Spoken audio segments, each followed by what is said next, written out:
small business owners growing slightly more optimistic in August. But the National Federation of Independent Businesses says, quote, "We're in the doldrums." For every one small business owner who says access to credit is their biggest problem, 7 cite poor sales.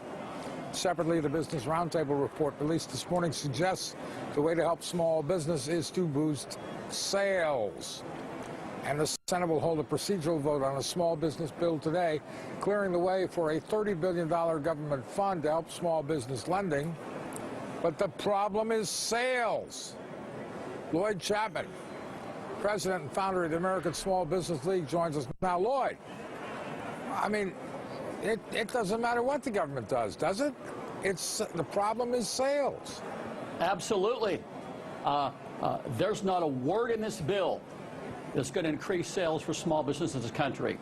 Well, that wouldn't be the job of the government anyway. Well, yeah, you know, there's a federal law that says 23% of all government contracts should go to small businesses. There's been a series of investigations for 5 years that say most of the small business contracts go to Fortune 500 firms. If President Obama wants to stimulate the economy, he needs to, stop giving small business contracts to Fortune 500 corporations and do something to increase the sales of small businesses. There's not a word in this bill to do that. In fact, this bill looks like it was written by the lobbyists for the National Venture Capital Association. This bill is just full of loopholes for venture capitalists. So I'm still curious, Lloyd, as to why, because we can't even list all the acronyms, right, of the efforts that have been put forth to help lending to small businesses, right? But yet you come on here and say, look, it hasn't worked. So why hasn't it worked? Have they targeted the wrong thing? Have they been too few and far between? Have they not been big enough? I mean, what's been the problem? Well, if you've got a business and you're losing, $5,000 a month, you don't need a loan. You need more sales. This bill, by the way, has a loophole, section 1341, paragraph 4, that could repeal the most aggressive stimulus plan that's ever been passed, the Small Business Act. And this section essentially legalizes contracting fraud. I can't believe this. I read this last night and I was just stunned. Section 1341. Somebody needs to read this. This could repeal the federal law that says 23% of all government contracts should go to small businesses and allow the biggest companies in the world to hijack these programs and get away with it.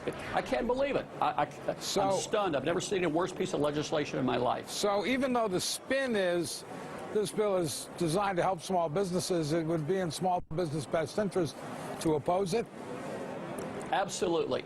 This, quite frankly, I'll go ahead and say it. This is one of the most anti-small business piece of legislation I've ever seen. Again, Section 1341 could repeal the Small Business Act. It could force millions of small businesses to close their doors. And this bill won't create one job. It's got the potential to force thousands of small businesses out of business. And, the NFIB says it. The Congressional Oversight Committee says it. Surveys by the American Small Business League. Sales, sales, sales, sales is what small businesses need. There's not a word in this bill to do that. This was President Obama's last shot to stimulate the economy, and he blew it. It's just, it's loopholes for venture capitalists is what it is. All right, Lloyd, thank you very much for your input. Appreciate it. Thank you. And today, Mark, on Street Signs, we're going to take the next step on this. 2 o'clock Eastern, with all the focus on giving